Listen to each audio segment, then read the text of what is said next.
Hi, I'm Tim Drum with LGBTQ Theologies, and I'm here to talk to you about real welcome. There's a difference between saying that we're welcoming and actually putting that welcome into practice. We all know that in our heads, but this is a big deal for our LGBTQ family. So keep in mind this.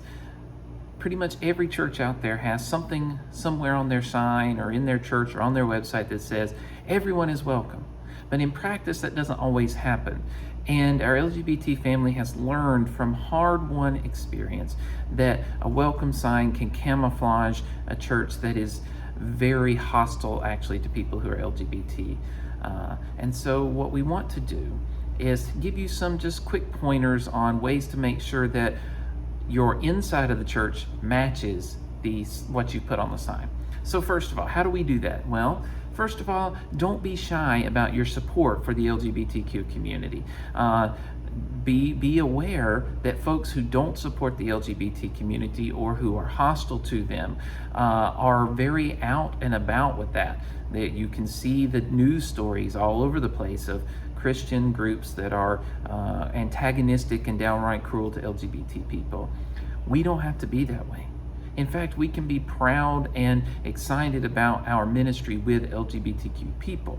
So make sure that your message of inclusion is actually shown. So put that online. Make sure that it's on your website.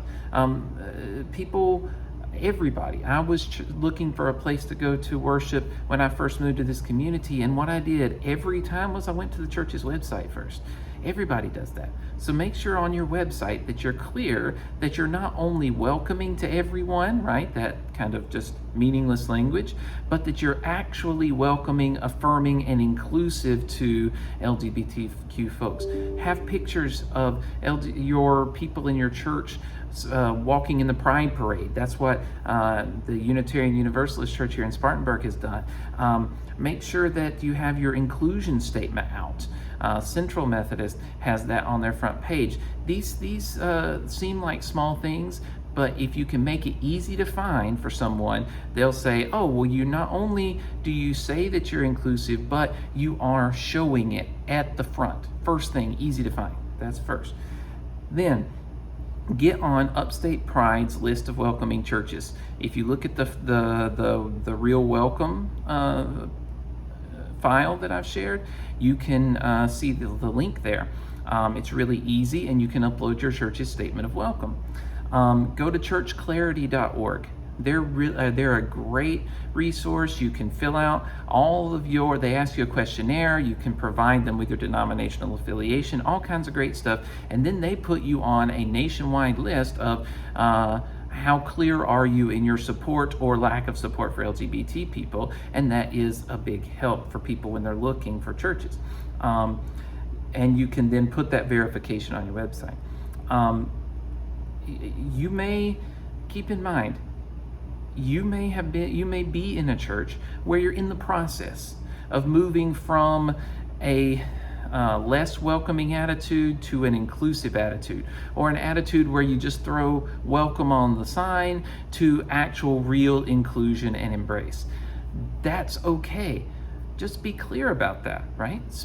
Specify it. Have a note from the pastor or something saying, here's where we are. Our church is all in this process, and we are making progress. We're not completely there yet.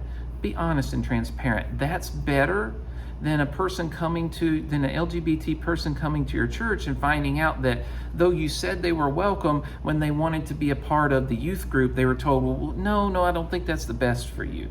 Okay? We want to make sure that our actions match up with our words. And that's the last thing. Jesus says, in my tradition, Jesus says, let your yes be your yes and your no be your no, right? So if we say that we welcome everybody, if we say that we are showing the love of Jesus, and we say that we're going to be inclusive, then do it. Have LGBTQ people in leadership in your church. Make sure that people know that your church identifies and is ready to be in ministry with leadership that are LGBTQ. When we do that, then we won't just have words on the sign, but that welcome will be real. Thank you for your time. God bless.